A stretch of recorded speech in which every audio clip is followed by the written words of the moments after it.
contigo. O anjo Rafael apresenta, já no capítulo 13, as necessidades de Tobias diante da glória do Senhor. Tobias era agradável aos olhos de Deus por suas obras misericordiosas, como tais como socorrer os necessitados e enterrar os seus mortos, e até mesmo aqueles que não eram de sua família, mas pela sua caridade assim o fazia. Ninguém é capaz de evitar as colônias. Isso é uma expressão muito clássica da Sagrada Escritura.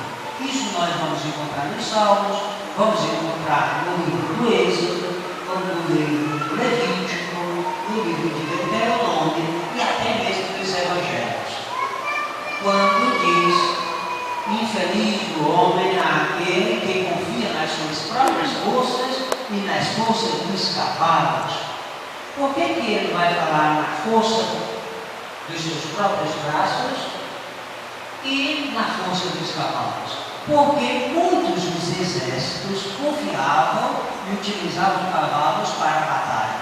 Era muito comum na Babilônia, na Pérsia, na Assíria e depois Roma, quando toma esses reinos, ele pega a criação dos cavalos e passa a confiar mais na cavalaria do que na própria graça de Deus.